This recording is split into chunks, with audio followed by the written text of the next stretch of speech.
anytime you try to get somebody to do something out of fear of punishment or promise of reward, that's a violent act. I was like, wait, what? What else is there?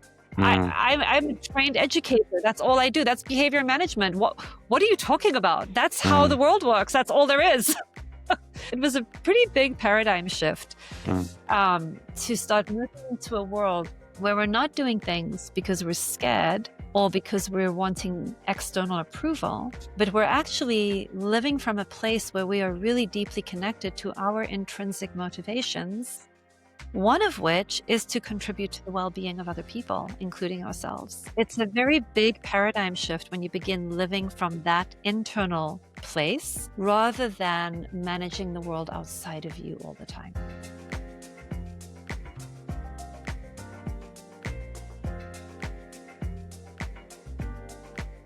Yvette, I'm very excited to have you on the Core Impact podcast. As I told you that it was a very interesting story how I got to know about you, especially with your interest and how much you are embodying and teaching nonviolent communication, which is something that for me is something that transformed the way I look at communication. And I'm very curious, excited to know more about you and how do you live nonviolent communication. First of all, I want to ask you a simple question. What does that mean? What is nonviolent communication? Why do you think it's important? So for me, nonviolent communication is a way of seeing, is a way of listening, is a way of being in the world. And it's a way that helps us connect to our shared humanity. In its most simplest way, I think it's a way of looking at how we're thinking and feeling and speaking and being with one another in a way that really serves connectedness and understanding. That's my high level. I mean, it gets more complicated, but yeah. You had one of the videos is about how leaders can naturally use nonviolent communication. So if you talk about it at workplace, how does this practically look like in a simple way? Yeah. So, I mean, when we're learning nonviolent communication, we're training our intention and our attention on things that make us more whole. A lot of our training is to be focused on what is wrong and to be focused on, how to fix things and to be very focused on our thinking and our judgments and our analysis. Like many of our cultures really train us into that mode.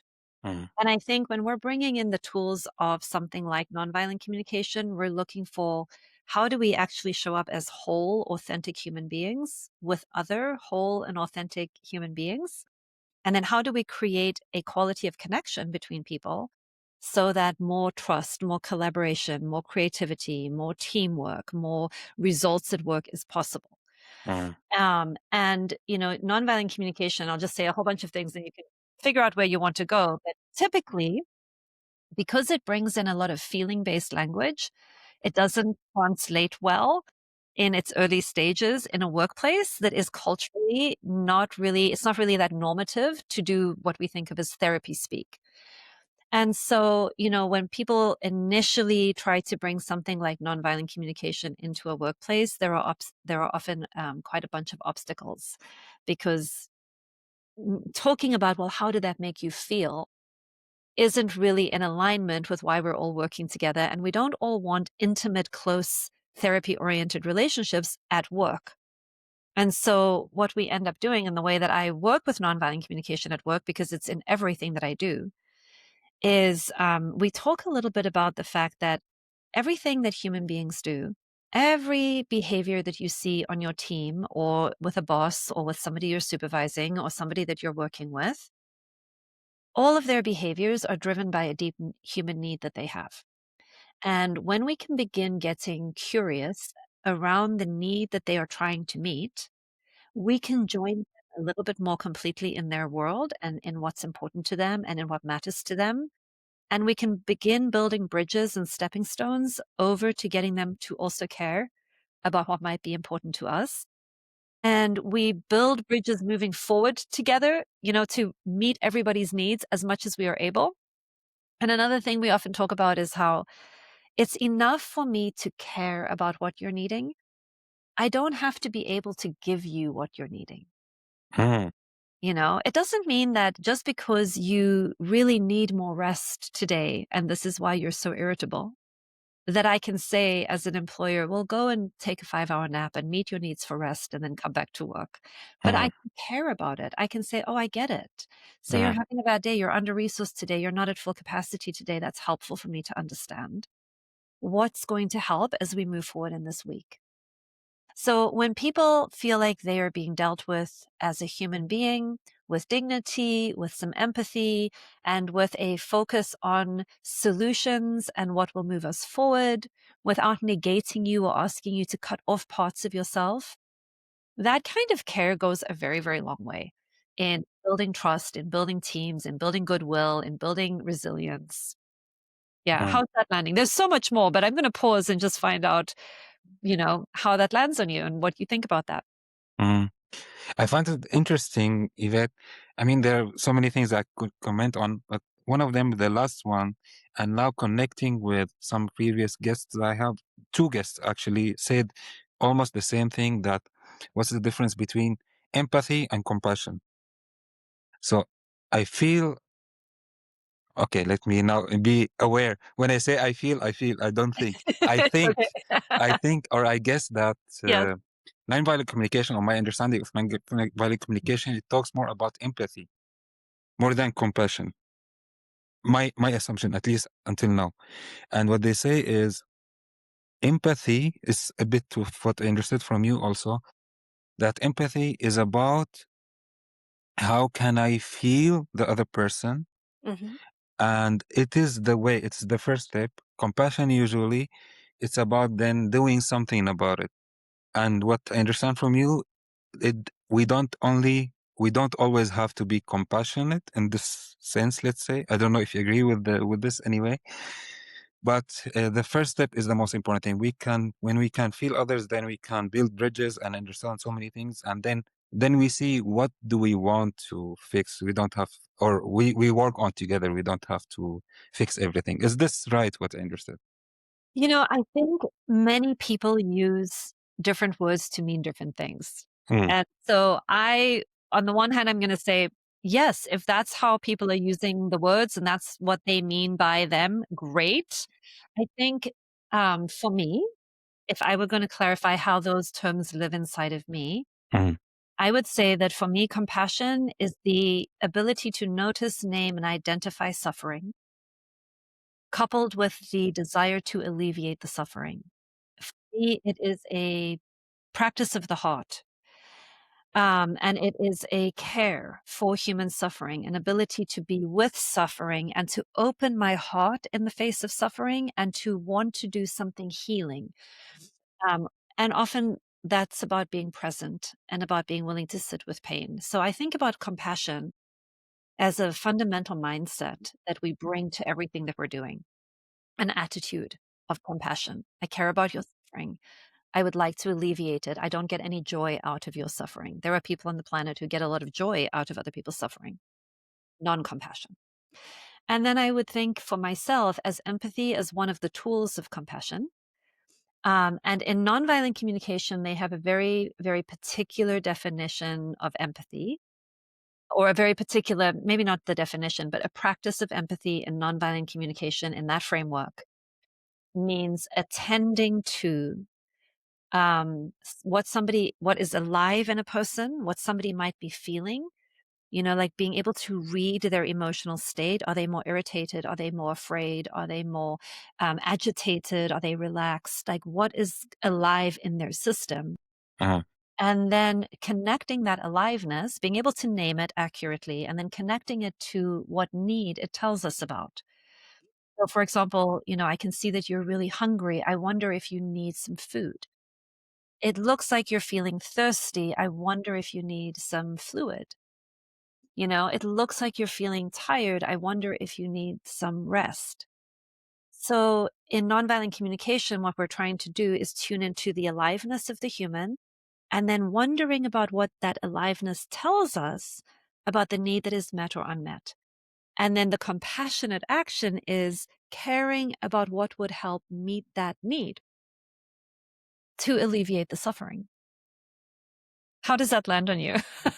And usually it comes with, first of all, reflection, then asking questions, right? Yeah. So when you tell me a story, then I reflect and I say, what I heard that you said XYZ, Mm-hmm. this is what I assume, this is what you feel, and this is what you need.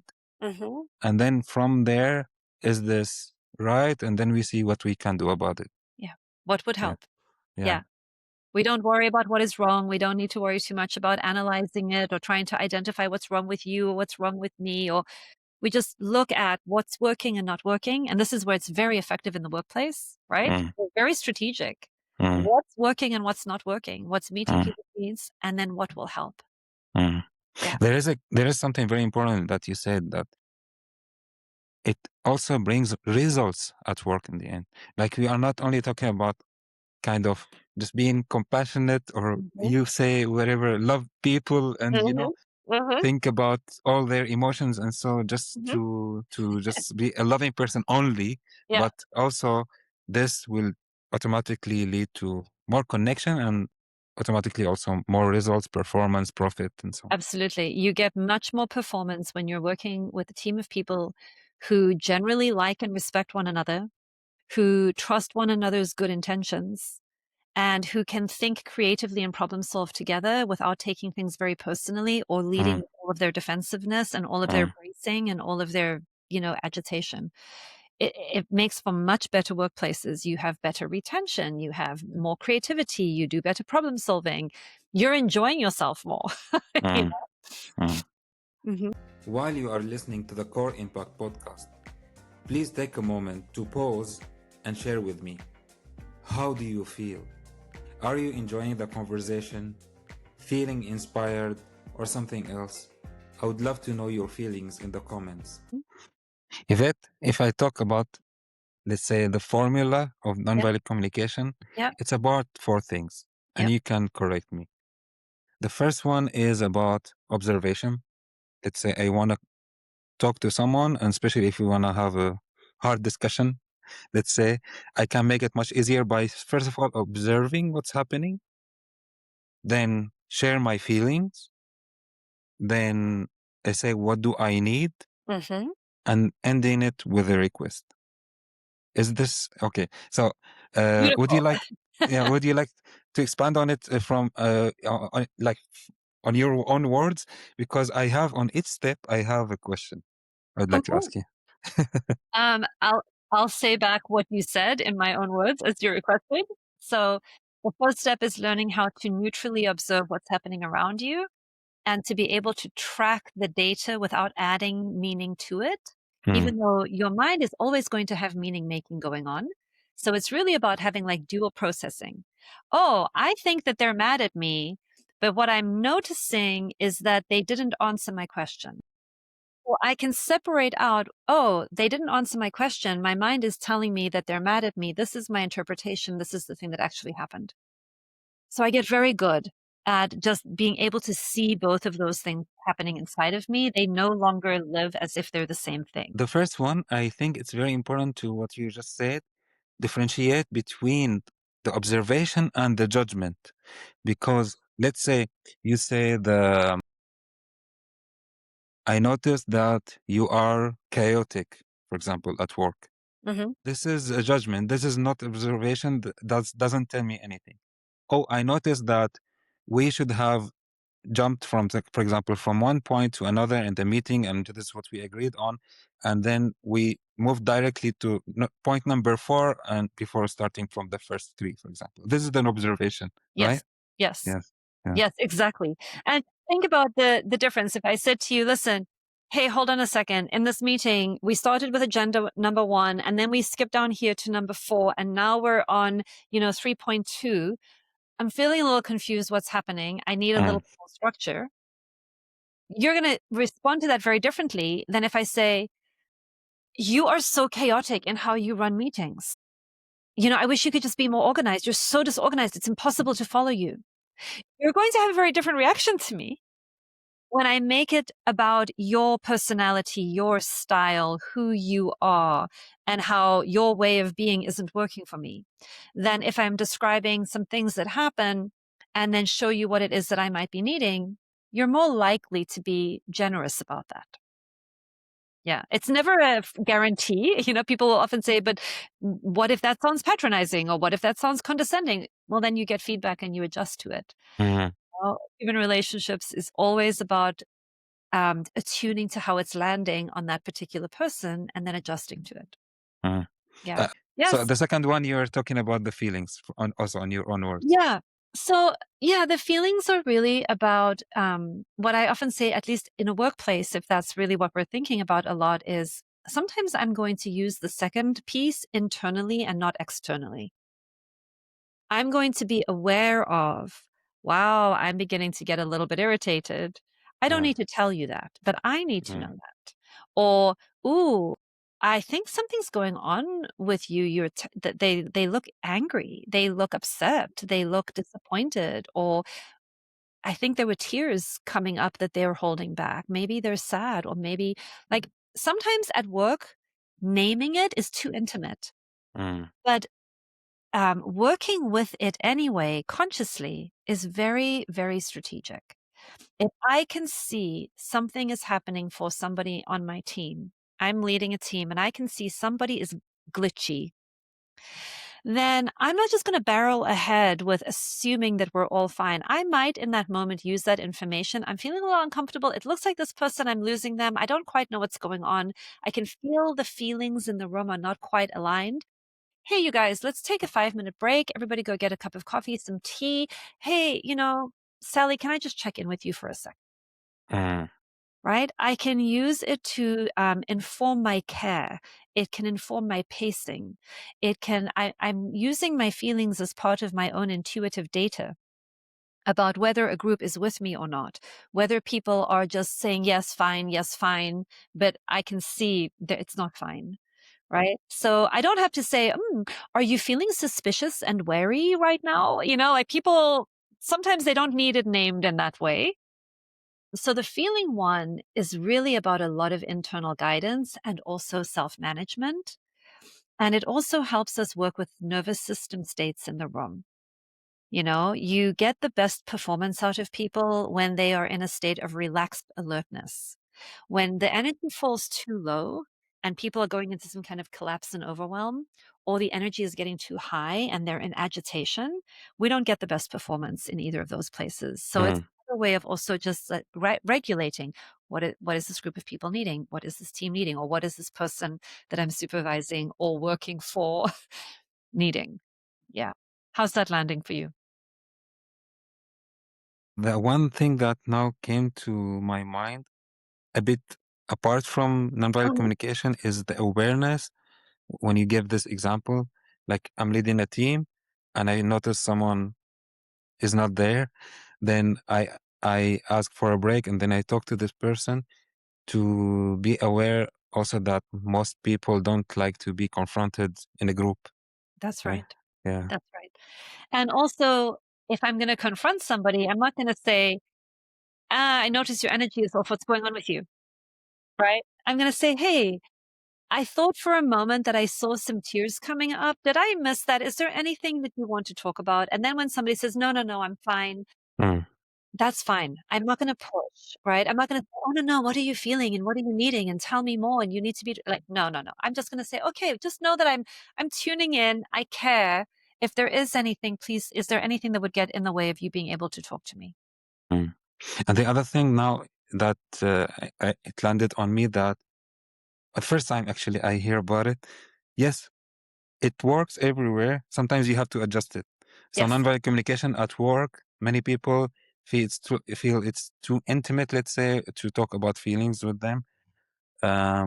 So you can just be aware of the feelings without talking about them. And if, let's say, the situation is either at work or outside work, like someone you are already have a close relationship with at work, or you want to use nonviolent communication somewhere else, the thing that I wanted to also like see how you would describe it, is to differentiate between feelings and thoughts. Because many times we say, I feel, Yeah. I see it everywhere. I feel, I I mean, not feel that everywhere. I you don't want are to not doing what generalize. I Yes, Yeah. exactly. Well, I saw it like even in like the most famous podcasts, for example, when they say, I feel misunderstood, or I feel judged, or I feel, I don't know, rejected. But I understand these are not feelings. These are assumptions or thoughts, right? They're evaluations of what you think somebody is doing to you. Mm, So if you were to say to me, if I'm supervising you at work and you say, well, I just feel misunderstood. And if I wanted to very subtly help you get clearer in your own thinking, I might say, so when you think I'm misunderstanding you, what do you then end up doing? How do you cope with that? So I just say it back. I don't say, oh, that's not a feeling, mm, right? I mm, just say it back to you with, yeah, so if you think I'm misunderstanding you, then what do you do? And what is it that you're needing from me? And when you think I'm misunderstanding you, are you feeling a little more suspicious? Are you feeling if I want to know, is there a wariness that comes up in you? I wonder if you then feel a little guarded around me if you think I'm misunderstanding you. And then I'm gonna translate. I know that misunderstanding has to do with the need for understanding, so I'm just going to work with it as a need. I'm gonna say, what mm, do? It sounds like you need to experience me as understanding you more. What could we do that would help with that? mm, Are there things that I'm not understanding that you would like me to know? Give me an example of a time that you think I'm misunderstanding you so that I can understand better. mm. And Yvette, from your experience, is it better to let the other person answers, or sometimes they don't know what they need, or they don't know how to express what they need? Is it Yes, better to guess and ask them, is this what you need? yes. Yes, you're always going to tune your way, attune through it. So you're Mm. gonna have in the back of your mind like 10 different strategies, Okay. right? You're gonna have 10 different things that you could do. I could either guess the word, or I could ask them an open-ended question, or I could give them 3 choices, or, Mm, and then I'm just gonna throw one out there, mm, my best guess. And then mm, the other person is either going to lean in and work with it, or they're going to brace against it. And then I have the information I need for the next thing. Like if I say, well, what is it that you think you're needing from me? And they go, no, nothing. I don't need anything. I'm fine. And I might say, okay, great. Always work with what people are willing to give you. I'm really relieved to hear that. I'm glad that you're fine. I also wonder if it would help if you felt more seen and known by me. Is that a thing or not? Now I'm going to guess at wherever I think the problem is. And they might say, "Oh, yeah, well, I mean, that's always nice. I mean, I would love it if you did, appreciate my contributions more." And then I go, "Got it. Yeah, I agree. Like getting more appreciation. And it sounds like if I could focus on the things that you're doing well, that would help. That would really help with appreciation and acknowledgement." So then we kind of are working together to get there. mm, But mm, I'm going to be the one holding the skillfulness. I'm not going to start with, so what is it that you're needing? And give me an example of what I could do that would help. That puts a lot of labor on the other person. Yeah, and they may not know. So we build, we play, we get. mm, mm, mm. You know, Yvette, now I really love this conversation because you're making me think, or now I'm thinking about nonviolent communication already in a different way, Uh-huh. because I see it more dynamic in this case, right? And you just said it's something you can play with, right? Yeah. Yeah. Yes, yes, yes. I think one of the things that happens for people who first come across nonviolent communication, there is an attraction to the formula. The structure is so lovely. It's like, finally have my formula. I have my step-by-step model, and I'm gonna go take it out there, and I know what to do, and I know what the right thing is, and then everything's gonna work, and I'm gonna get the connection that I need.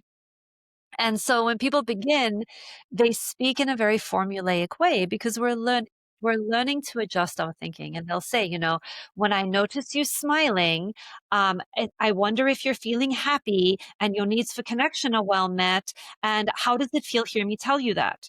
And when we take a formula like that into the workplace with people who are not practicing, they usually look at us like, what are you doing? Are you a robot? Okay. Are you a robot? Is this what are you doing to me? You know, like there's all of this like guardedness that will come up because it's not natural yet. And so what I'll often say to people is that formula is beautiful. It will uplevel your consciousness. It is going to transform your life. Do that inside of yourself. Do that to prepare for the conversation. Do that to imagine what am I feeling and needing and requesting? What might they be feeling and needing and requesting? What is my neutral observation? Where are my interpretations? Like a lot of the work ahead of time is my own awareness work. Mm. I want to do a lot of that until I feel my own nervous system soften. And then when I feel like, oh, I think I've got a good sense. Now I'm going to go back to that person and we're going to have a natural conversation based on nonviolent consciousness. Based on nonviolent consciousness. And the point there is I attune, I join them in the language that works best for them. I don't make them join me in this new language that I'm learning. I bring the new language to be like oil in a machine, you know, like Mm. now I can actually like grease the wheels a little bit because I'm bringing a different way of seeing and being using nonviolent communication. Yeah. The number three is the need. So And you already talked about the needs a bit, and there is a difference between complaints and needs. mhm. Some people they want to apply it, and then when they want to express their needs, they complain, right? Yes. Yes. So Yes. Yes. how can you differentiate between them? Either when you say nonviolent communication or when someone says their complaints, you transform it into a need. Think somebody at work says, um, you're always late, or, I have a need for much more structure at work, right? Is this what you're talking about? I guess I'm kind of trying to figure out what it is that you're wanting to unpack or work with a little bit here.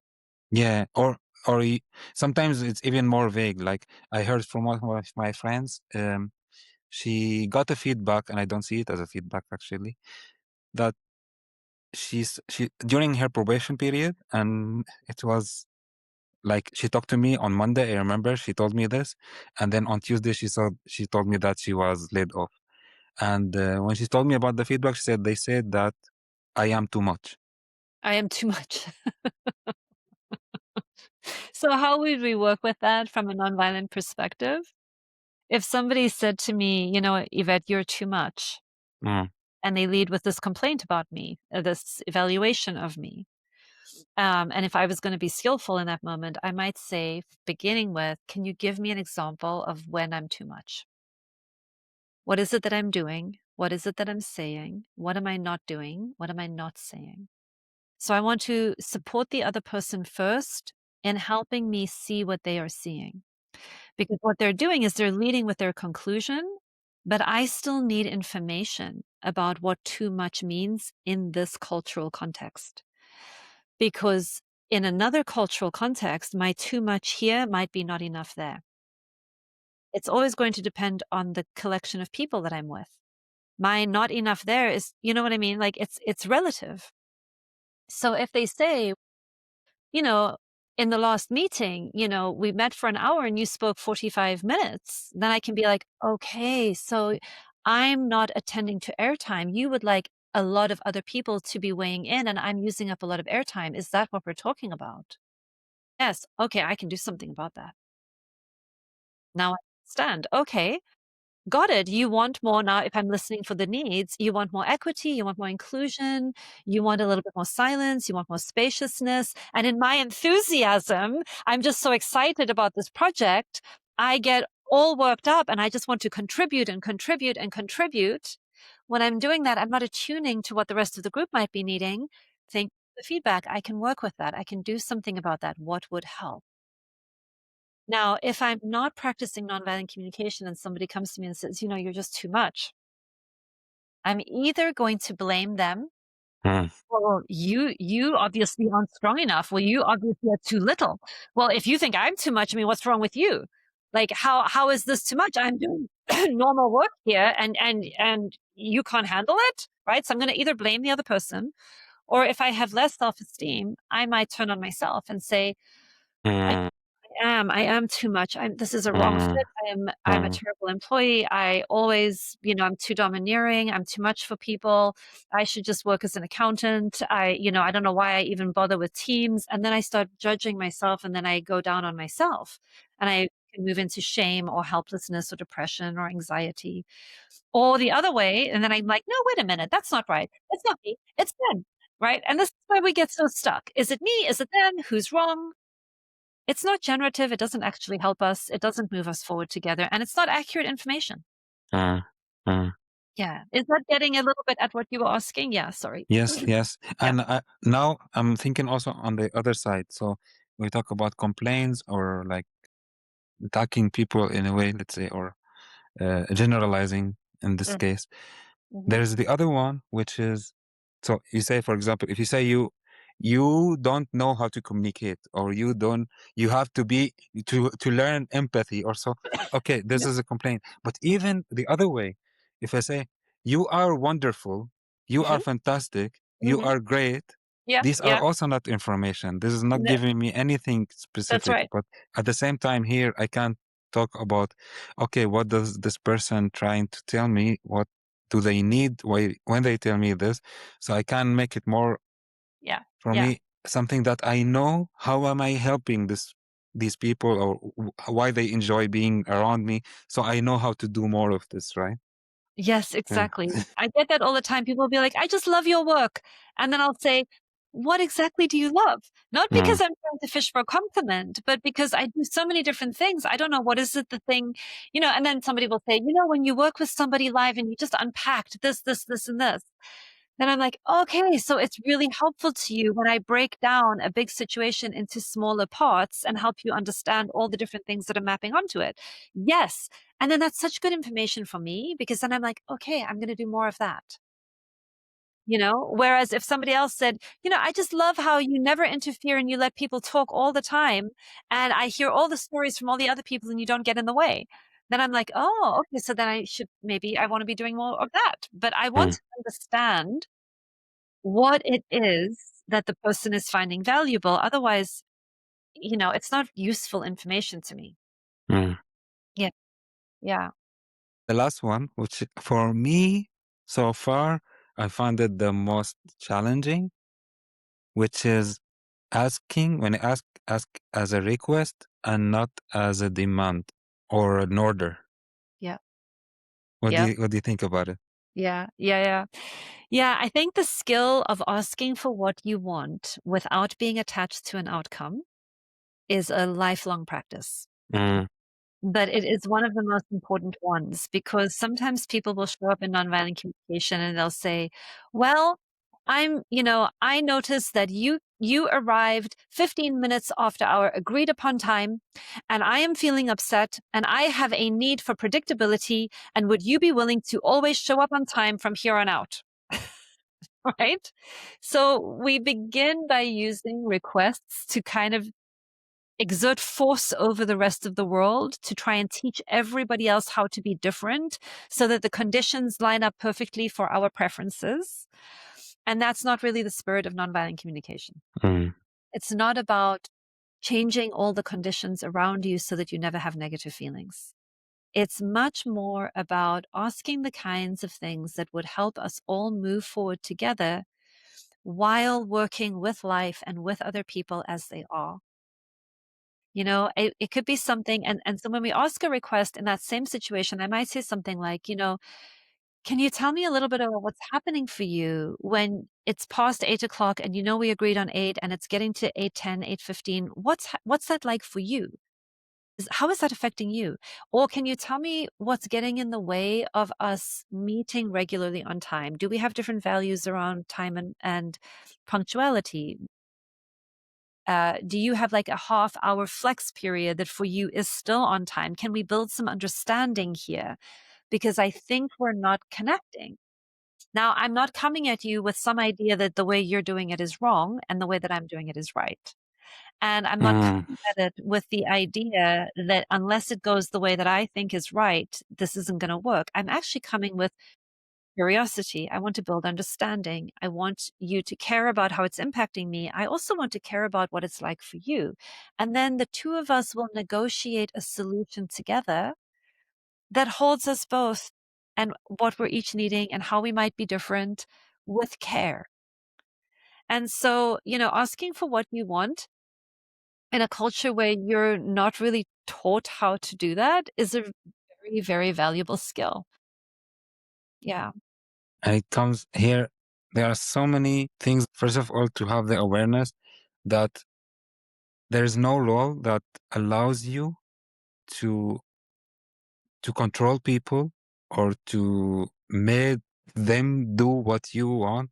You can always ask, and then you have to give them the freedom to do what they really want. At the same time, being aware of what you were saying, not to be attached to an outcome or expect things to be in a certain way. You have to kind of let go. This is what I understood, right? You let go. But here's the piece that I would say, while you're letting go of quote unquote getting your way, that it looks a particular way, that you have a particular strategy that you're attached to, that's what you want to let go of. You want to let go of the strategies.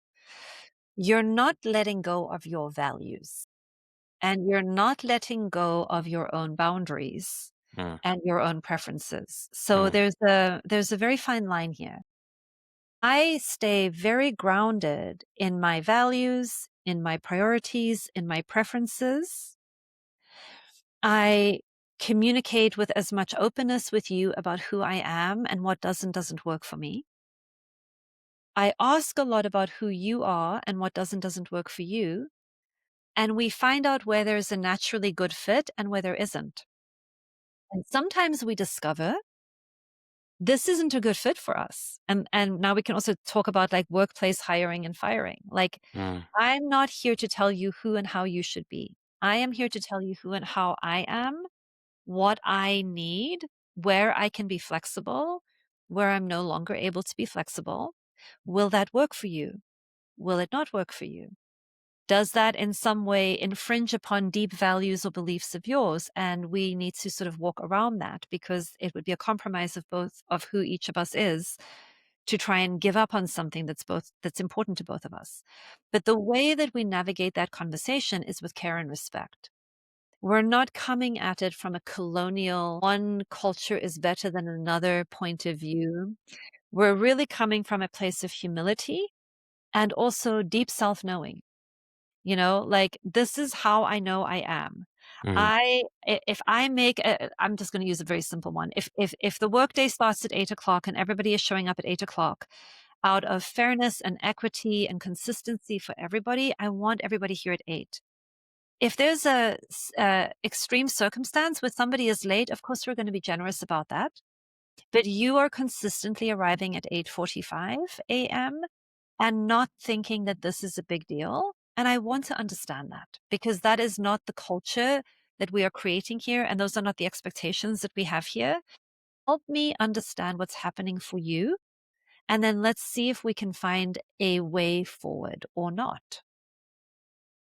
Somebody might say, there's no way I can get here before 8:45. I have this, that, and the next thing. There are toll bridges. There's this and that. I have to drop off the dog. The earliest I can get here is 8:45. Then as an employer, I have to decide, is that going to work for me? And how will that be communicated to the team? And is this an exception I'm going to make or not make? Or that's just not going to work. You've got a month to find a new job. Like, we all have a team meeting at 8. And if you can't be here for the team meeting, you fundamentally can't do the job responsibilities that we're hiring you for. But I'm not saying you're just an irresponsible and how did you mm, know? I'm not coming at you from how bad you are or how wrong you are. It's an mm, engineering problem that we're going to solve mm, together here. mm. And so I can still have very strong boundaries. I can still have very strong expectations. There can still be a hard no to something. But the way in which we negotiate those things is with care and dignity and choice. I respect your sovereignty to make the decisions that you think are good for you. And I'm going to let you know what I can and can't do about that. And then we'll find a way forward. I wanted to ask you about how do you find the balance between boundaries and inclusion? Huh?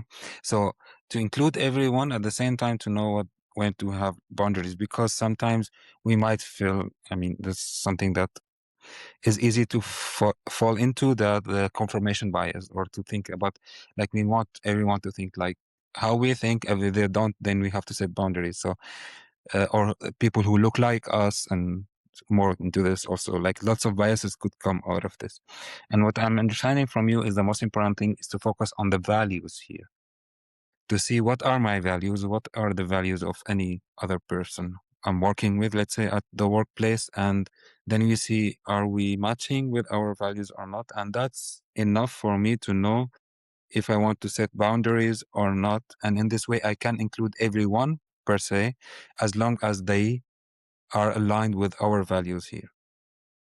Is this right? I understood. Yes, I think so. So I don't believe that we can include everybody in everything all the time. I don't think that's realistic.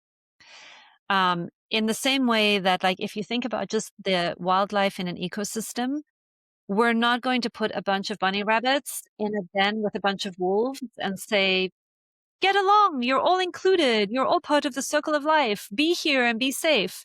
It doesn't work that way. Does all life on the planet matter? Do we want bunny rabbits and wolves? Of course we do. And do we have poisonous snakes? And do we have little rodents running around? And does everything get included in the circle of life? And does everything matter? And do we want to tend to all beings from a compassionate, loving, and inclusive place? Of course, at that level, yes. But on the ground, we have different jobs to do. And we all have a different nature. And there are different blueprints that we're all here to embody in different ways. So when I create a workplace, right, a workplace has a very particular mission and purpose. Why are we working together? Well, we want to run a farm. We want to create food and we want to sell the food for a profit. And our mission here is growing these crops or herding these animals. That's why we are together. So the mission and purpose, and then the values will fundamentally, each person then gets to decide, I select in, I select out. That is a good fit for me. That is not a good fit for me. So we don't say every single person on the planet belongs on the farm and we have to include everyone. No, hunters might not be well suited on our rabbit farm, right? Like, so we want to think a little bit about goodness of fit and the conversations that are happening so that people can, of their own free will, know, yes, I want to work at this place. It is a good alignment with my mission, my vision, my values. I belong here. Oh, no, that is just not for me. That is, like, I can tell you right now, I will never join the military. Mhm. I know what the military is about. It is about structure and chains of command and hierarchy and precision and, stealing up. There are people on this planet who are well suited for that, who are attracted to that, who know that that's their place. That is not me. So I need to understand what that workplace is about so that I can make a good decision about how happy I'm going to be there. And I that's true for any business.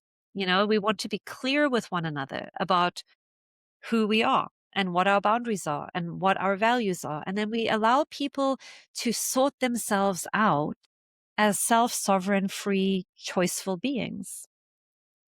What do you think?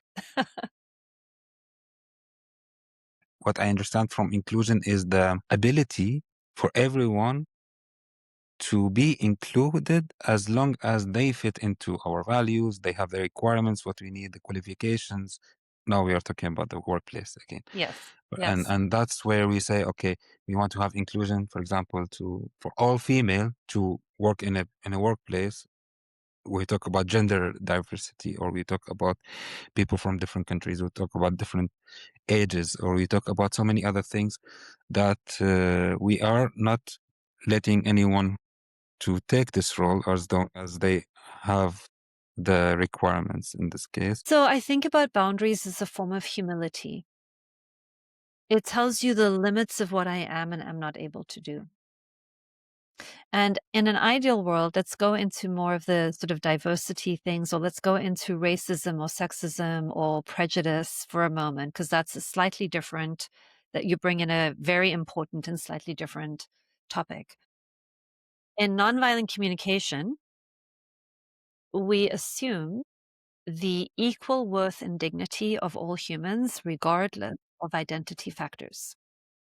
Okay, so that model is a spiritual invitation to see every other human being as equal to you, as capable, as competent, as worthy of dignity and respect and freedom and choice as you.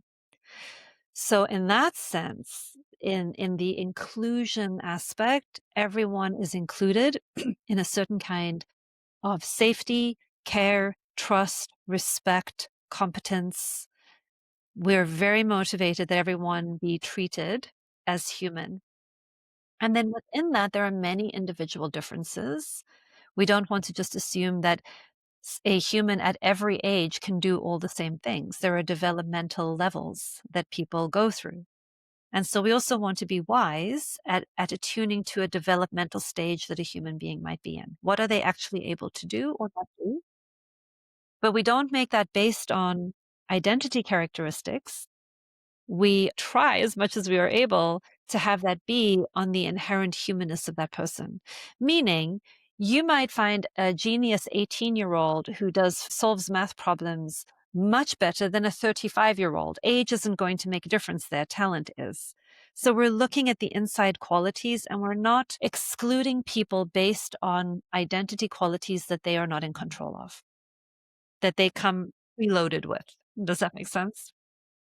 Yeah, that's a different area though.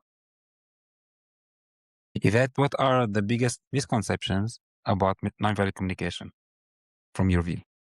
Oh, um, it's not about physical violence.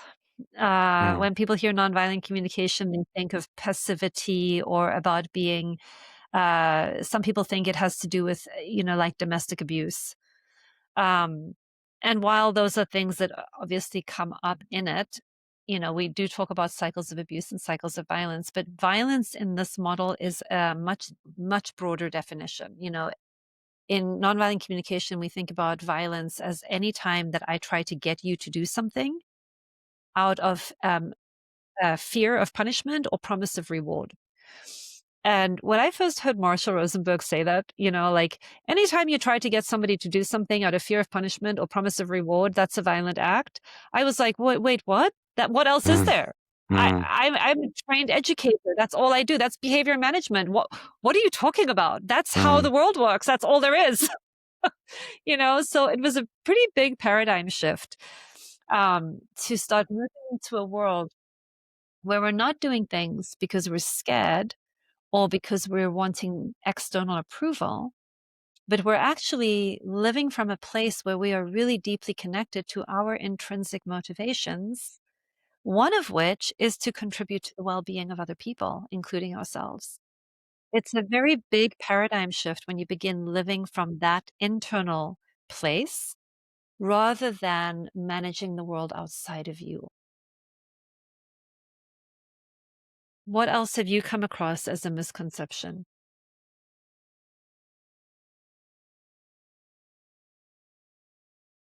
Some people, if they don't understand it, from what I see, is especially people who focus on like being positive and thinking positive, but the mind doesn't take none, like or no, we'll just take the other word after. So non-violent communication, we are thinking about violence, but when I go, and some people name it a different way actually.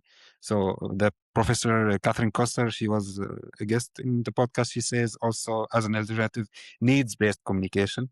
So you can use also different terms, but yeah, I think it's important to not take only the title and judge it based on the title. Just go deeper into it and understand what does that really mean. Because my also perception is the wars, they don't like. There's no war that starts like this. It always starts from thoughts, from communication in a violent way, from talking in a violent way, and then people lead to real physical violence. And the awareness of, how much violence we have, or in general as humans, sometimes unconsciously, is important. Sometimes just to name it in order to change it. So yeah. Yep, Would- 100%. I think that's really true. Yeah. I think that's very true. I think, one of the things that I'm hearing you pointing to, or one of the things that you make me think about with what you just said is this is a way of interrupting the cycles of dehumanizing each other. Because in order to be violent to another human being, you need to see them as less than you, Mm, less human than you. And so what we do in a domination culture is we create enemy images of other people, which is a subtle form of dehumanizing them. That's not a human like me. That's a child. mm, That's not a human like me. That's a Jewish person. That's a mm, Muslim person. That's mm, a fundamentalist Christian person. That's not a human like me. That's this bad category. And so when we begin categorizing people and making the categories less good than the one we inhabit, it becomes easier mm, for us to then make that group suffer. Because in domination culture, we believe people who are raised in domination culture are led to believe that punishment is the best form of learning. That the way that you make a bad, quote unquote, bad person good is by making them suffer. mm, You make them suffer their way into goodness. And so these forms of thinking, as you're pointing out, justify violence, justify suffering, justify abuse, and then they call it good. They say, I'm going to smack you for your own good. I'm going to punish you and make you feel bad to teach you a lesson. And the thinking there is, I'm showing you how to be a good person. It does not work. It creates wounded, violent, aggressive, defended, broken people who need healing, right? And I think nonviolent communication is a consciousness shift in interrupting all of those patterns of dehumanization. And it begins inside of ourselves first. It's inner mastery first, and then it ripples out. So we first begin doing the violence that we've inherited and the pain and the brokenness that we've inherited and the dehumanizing thoughts that we've inherited. We begin unlearning that and then re-emerging into the loving, compassion-based, interdependent beings that I believe we're meant to be. Yeah. Actually, Yvette, now I thought about something that Mm. nonviolent communication as a tool you use to be more self-aware or compassionate with others will help you first yourself before you help others. Because when you dehumanize others, you cannot hate others if you love yourself. Like, if you really love yourself, you cannot have love and hate at the same time.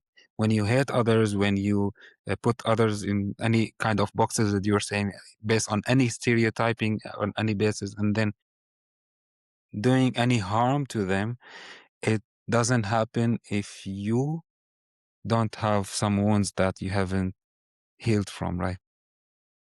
That's right. Yeah. I deeply believe that. Yeah. Yeah.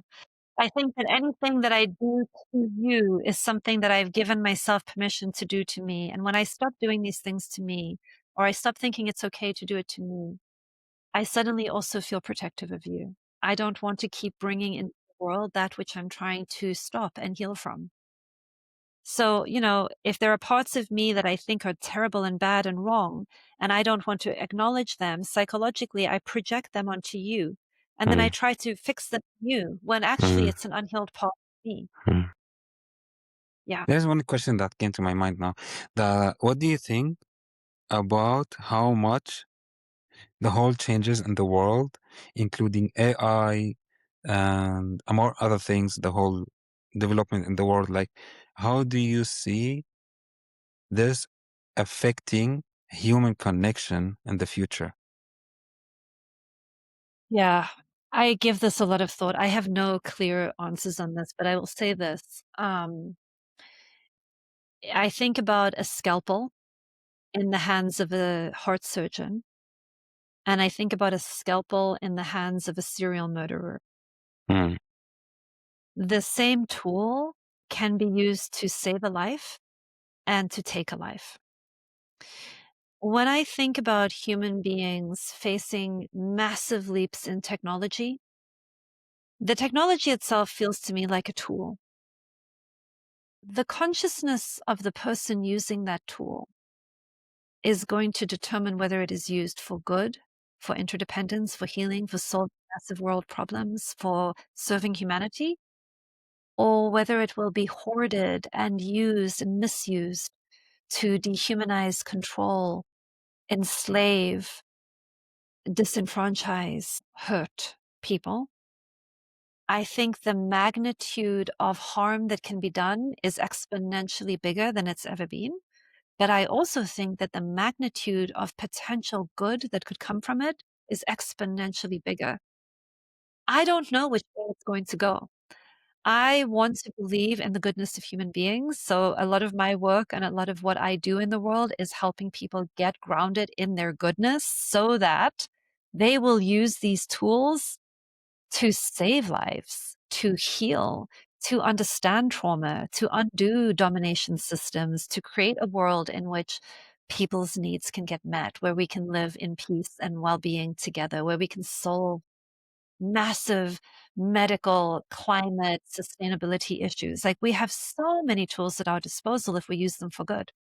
That's my deep hope. And I'm not naive. There are also a lot of people who have their hands on these tools, who are wounded, who are unconscious, who are filled with hate, who are out for themselves. And I worry about that. I don't know how it's going to turn out. What do you think?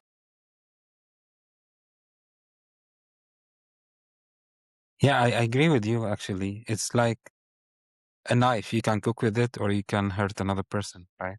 And Yeah, exactly. yeah, and what I also heard there was from other guests in the past, I think it was David Cohen, I think he said this, that they are sometimes the AI tools, when they use them in the hiring processes, sometimes th- unconsciously even sometimes there's lots of biases. For example, accepting more men than women, and then when they look at the cause of it, the reason is that the people who created these tools were men, and then went unconsciously biased towards themselves.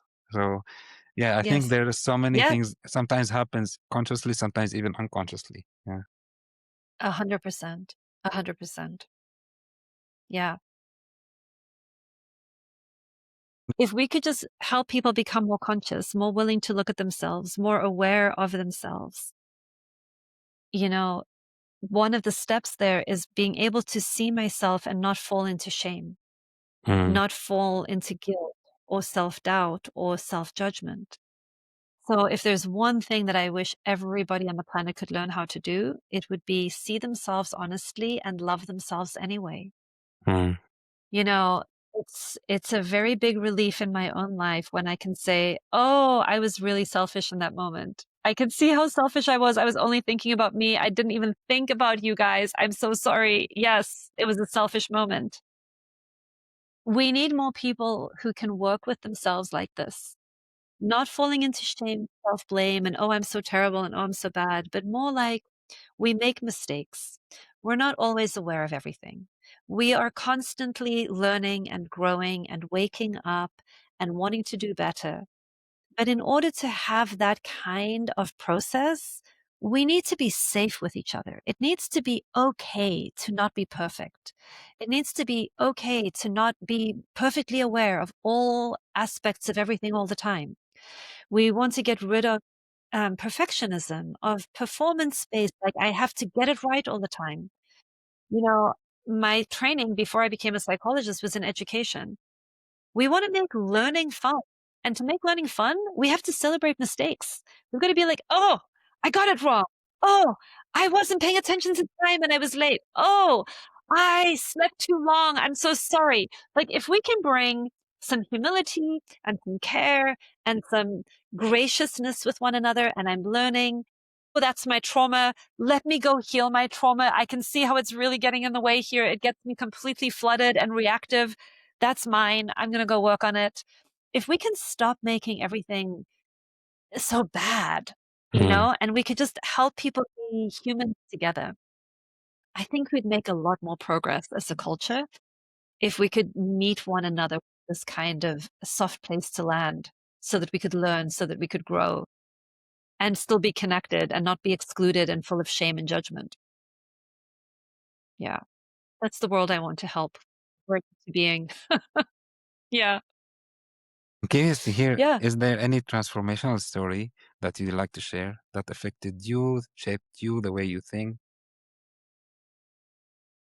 either Oh, from you or someone you know? yeah.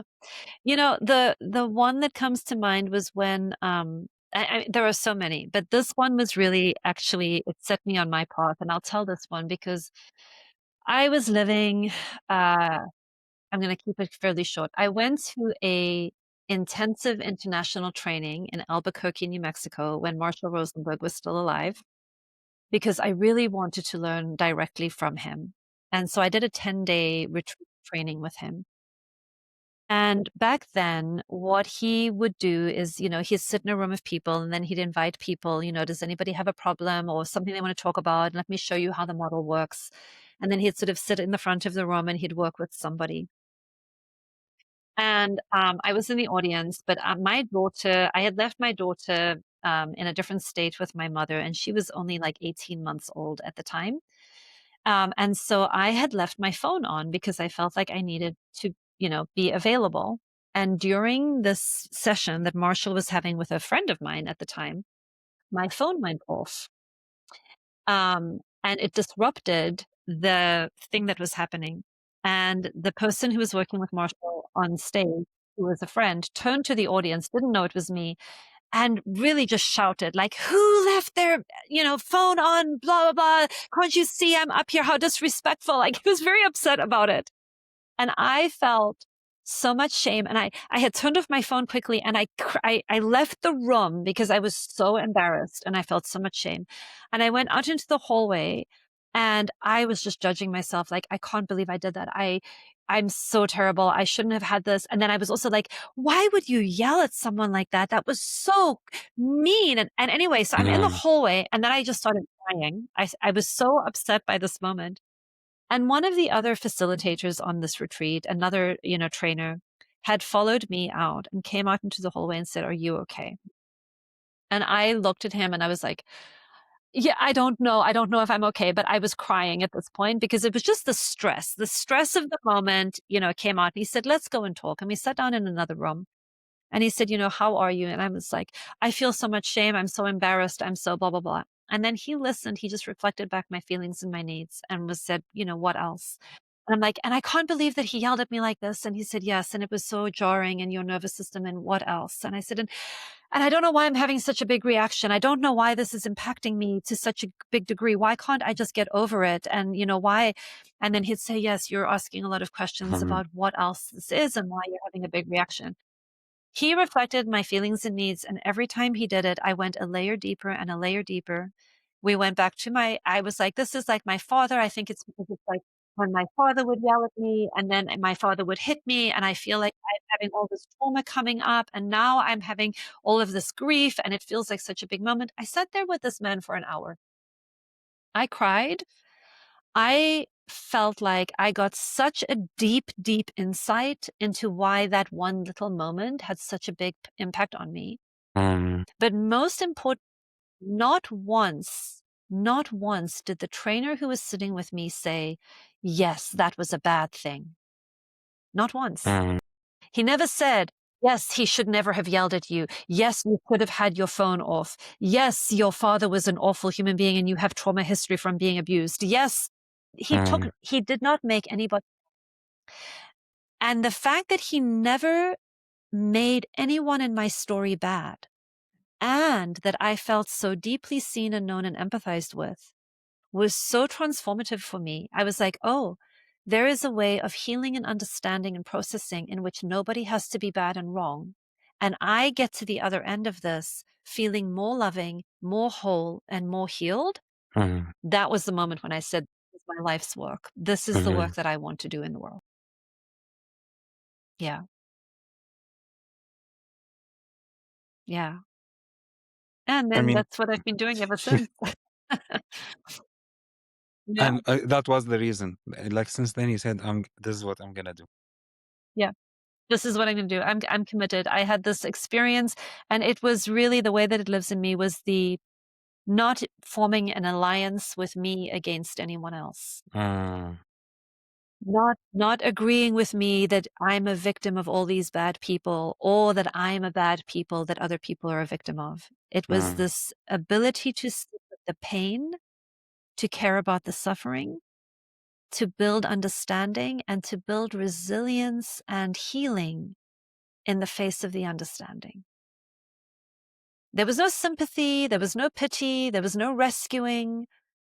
It was just high uh, octane empathic, and it made a huge difference.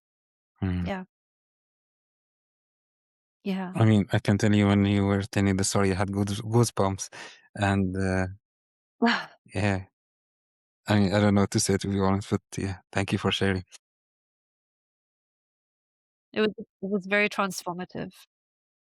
Yeah, and it's a good I like the question. It's good for me to remember the power of that, you know? Mm, The power of not making other people wrong. We all heal when we do that.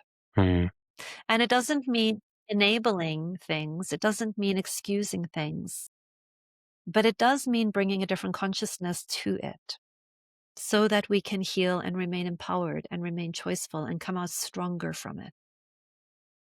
mm. Yeah. Yeah. What Yvette, else? there's a question that my Mm, previous guest, Hillary Bilbrey, asked me to ask a future guest. So this is the thing that I do by the end of the podcast. Recently, I started asking okay. guests, "What do you like me to ask a future Yeah. guest?" And then in the end, I asked Yes. you to ask me a question that I will ask a future guest. So her question Okay, was, great. "What is in your life that is worth living for, not dying for, but living for?" That was her Oh, question. Like I my took it daughter as she and my said it. dog. Ah, My daughter, my dog, and all of humanity. I mean, listen, the things in my life worth living for are all the things I love. Love is worth living for. Bringing more love into the world, bringing more compassion, more empathy, more well-being into the world. Yeah, definitely. And of course, it's easiest for me when I think about Miss Jessie and Bodhi, my dog, right? I'm like, "Yep, they're the easy ones because they need me, you know? Uh, they need me." But when I think about just people in general, love is worth living for. Experiencing love and beauty in the face of all the things going on right now. Yeah, and what is the yeah. How question would that you you would answer like that me? question? For me, what is Yeah, the what is in my life that's with for me is joy. It's a joy. yeah. I mean, I When really do you it's experience joy? I experience joy when I'm in the present. Actually, when I'm just present, I just enjoy because as long as I'm present now with you, despite part of one of the reasons why I do the podcast. There are many other reasons, but one of them is to practice being present. Just listen to you. Also, not judgmental thinking. Like just listen, understand, see how do you see the world. And I enjoy this. Like anything that brings me back to the present moment, I enjoy. I can tell you so many practices. Like I can tell you meditation. I can tell you dancing. I can tell you even doing things that I love, like even at work. But yeah, when I'm at present, that's what brings me joy.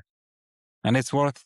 I think I it's love that. it's worth it. It's something I'm still learning, of course. I I'm not there yet, all the time being present. But the more I feel like I'm really here, the more I enjoy life. Yes. I love Yeah. Thank that. you for asking back, by the I way. love I that. like that you asked me so Yeah, many questions. I'm used to this. You made me I mean, now being with you, I'm noticing that I'm breaking some habits because I'm used to ask questions and then listen. Now you are asking me lots of questions. I'm like, okay, let me think about it. So yeah, what's the It's question that richer you'd when like both me? of us are here. Mm, yeah, thank you, Yvette. A question What's I would like you to ask. You're welcome. I would say describe a moment when you felt a connection with something bigger than you. mm, It could be nature, it could be spiritual, it could be an emotion, but you know that experience where you just feel your place in the universe and it feels good, like reverence or awe. I think those are moments worth paying attention to and mm. savoring when you're in touch with the whatever we feel is bigger than ourselves. Yeah. She will do this. Now, the last thing I would like to ask you, it's not really a question, but I'd like to know from you, is there anything that you still think that it's important we haven't talked about? Any final thoughts you have or call to action for anyone who's listening? I would say, I think, if I think about the conversation we've had, one of my deepest values in life is learning how to return non-love with love. And a reminder that when we return non-love with love, it means that I will not participate anymore in the cycles of harm. I will not become harmful myself, but I will intervene. I will protect myself and others from being harmed. And there's a way of doing that. There's a way of enacting the protective use of force in a way that does not take somebody's humanity away, in a way that is protective also of the person doing harm. And I think that's a very deep spiritual practice for me, Mm. returning non-love with love. And I think powerful. And if anybody feels called to that journey, then I would encourage those people who do feel called on that journey to keep walking it. I think it's very needed on our planet right now. Yeah. Do you have an example for this? No, come to your mind Of directly. returning non-love with love? Yeah. It is the simple it's from the simple thing where somebody calls you a name and you don't call them a name back, and you make a commitment to seeing what they're needing. It is the deep practice of nonviolence. It's the practice of understanding the desperation somebody is in, the activation that they are in, the trauma response that is coming up in them, and meeting them with a kind of strength that does not come from violence, but from love. The ability to say, no, you're not going to continue harming, and I will also not harm you in my helping you contain the part of you that is wounded. Yeah, I love it. deep Thank you work, very hard work. much. Thank you very much, Thank you Yvette. so much I for mean, having me. It's a yeah, pleasure to talk to you. me too. I Yeah, really enjoyed the conversation and I understood things deeply and from different perspective. And I mean, I can tell you, for example, when you talked about boundaries and how you talked about them, mm, when you talked about how much is it important to have self-awareness, um, even understanding the needs and how to transform them. Um, this transformation story, of course, in the end that you shared. I mean, many other things that I'm very grateful that I had the conversation with you. I wish you all the joy and love in your life and hope we stay in right touch. back. If you want to say anything in the end Yeah, to anyone who's listening, this is the last thing. no, thank you, thank you. It's a pleasure to talk to you. Thank you for having me. Thank you. Congratulations for listening until the end. You are in the top 25% of listeners. Studies show that we forget up to 70% of what we hear within 24 hours. But when we repeat an insight by sharing it with someone, commenting, or journaling it, it moves into long-term memory. So now tell me, what are your 1 to 3 takeaways you're keeping from this conversation? Enjoy every moment. Until next time.